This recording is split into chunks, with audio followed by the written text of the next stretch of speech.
कैसे हैं आप? आई होप आप बहुत अच्छे होंगे। दोस्तों, स्वागत है आपका मेरे चैनल फिर से। दोस्तों, मैं आज आपके सामने एक नई कहानी लेके फिर से उपस्थित हूँ। कहानी बिल्कुल सत्य है। जैसे कि आप लोग जानते हैं, आज फ्रेंडशिप डे है। उसी के उपलक्ष्य में आज आपको एक नई कहानी सुनाने जा रही हूँ। दो दोस्तों की कहानी सुनाने जा रही हूँ, जिसका नाम अनीता और सुनीता था। ये अपने गाँव में बहुत ही प्यार से रहती थी। दोनों का घर पास पास में ही था। दोनों बचपन से एक साथ बड़ी हुई। स्कूल गई तो एक साथ गई, कॉलेज गई तो एक साथ। दोनों में इतना प्यार था, एक दूसरे के बिना वो कुछ भी काम नहीं करती थी। कोई भी काम करती थी, कोई भी बात होती एक दूसरे से शेयर करती थी। और बहुत प्यार था दोनों में। कॉलेज जाती, पढ़ाई करती, एग्जाम देती, यहाँ तक कि शॉपिंग करती तो भी एक साथ ही जाती थी। दोनों का घर पास पास था।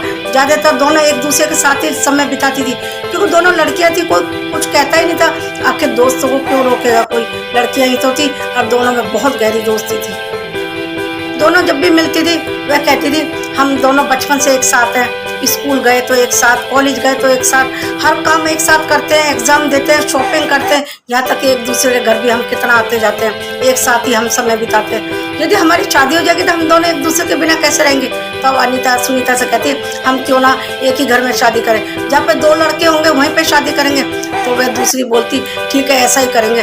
दोनों ने ये मन बना लिया कि हम अब तो एक ही घर में शादी करेंगे और अपने मम्मी पापा से भी बात करेंगे, कभी भी हमारी शादी करो तो एक ही घर में करना।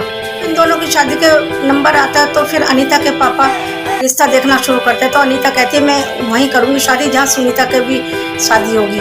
तो वह कहते हैं, ठीक है, हम रिश्ता देखना शुरू करते हैं। वह भी राजी हो जाते हैं, चलो दोनों दोस्ती तो एक साथ रहेंगी, प्यार बना रहेगा। ऐसे करके अनीता के लिए रिश्ता देखना शुरू करते हैं और एक रिश्ता मिल भी जाता है। जब रिश्ता मिलता है तो वह कहते हैं कि एक अनीता के लिए जो लड़का देखा उसका छोटा भाई था। उन्होंने बोला कि हमारी एक बेटी जैसी पड़ोस में और रहती है, वह भी तुम्हारे लड़के से शादी करना चाहती है। तो ऐसे में उन्होंने मना कर दिया कि नहीं, हम अभी छोटे की शादी नहीं करेंगे। तो अनीता की शादी तय हो जाती है। दूसरी सुनीता बहुत दुखी हो जाती है। अब अनीता की शादी हो जाएगी, मैं कैसे रहूंगी? वह तो चली जाएगी मुझे छोड़ के, ससुराल चली जाएगी। क्योंकि दोनों ने ये सोचा भगवान को यही मंजूर है, हम दोनों का साथ यही तक था। अनीता सुनीता को समझाती, फिर सुनीता भी राजी हो जाती। उसकी भी शादी तय हो गई दूसरे घर में। जब शादी हो गई दोनों अपने अपने ससुराल चले गए, लेकिन फोन पे दोनों की बातें होती रहती थी। बहुत खुश थी दोनों अपने अपने घर में।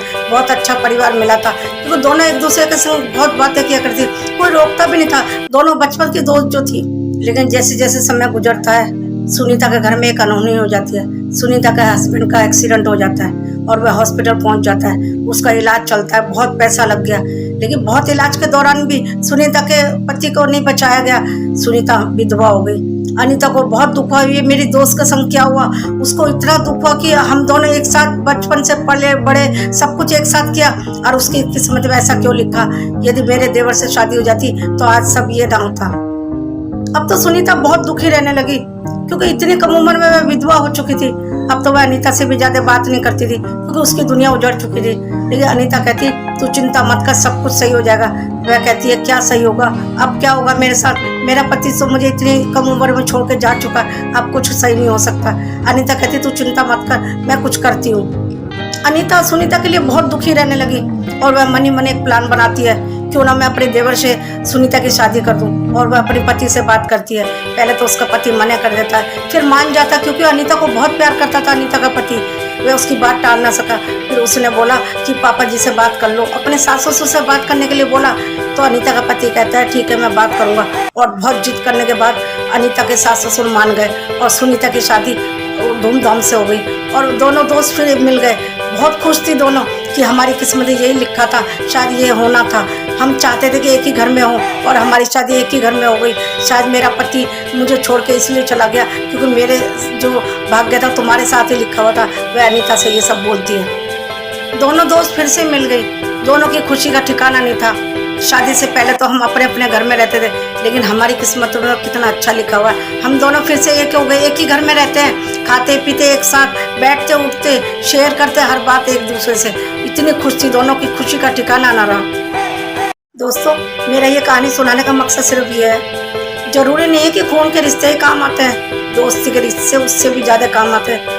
हमने कई बार देखा है, अपने खून के रिश्ते कई बार मुसीबत में मुंह मोड़ लेते हैं, लेकिन दोस्ती का रिश्ता कई बार ऐसा होता है कि मुसीबत में साथ दे जाते हैं। जैसे अनीता ने सुनीता का दिया, उसकी जिंदगी में खुशियां भर दी।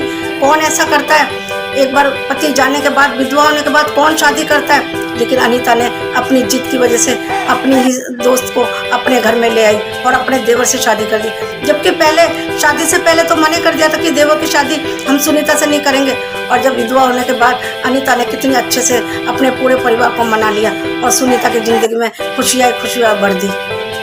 दोस्तों, दोस्ती का रिश्ता बहुत ही प्यारा रिश्ता है, उसे बहुत प्यार से रखिए। क्योंकि कई बार हमने देखा है, हम लोग कई बार शहर से बाहर जाते हैं जॉब के लिए या किसी काम के लिए, वहाँ सिर्फ हमारे साथ दोस्त ही खड़े होते हैं। क्योंकि हमारे पेरेंट्स हमारे शहर से दूर होते हैं, क्योंकि हमारे पेरेंट्स हमें मदद करने के लिए इतनी जल्दी आ ही नहीं सकते। जो हमारे दोस्त होते हैं वही हमारे पास होते हैं और वही हमारी मदद करते हैं। चाहे हमें कोई भी परेशानी हो, हमारे दोस्त ही हमारे काम आते हैं। बस मेरी ये कहानी यही समाप्त होती है।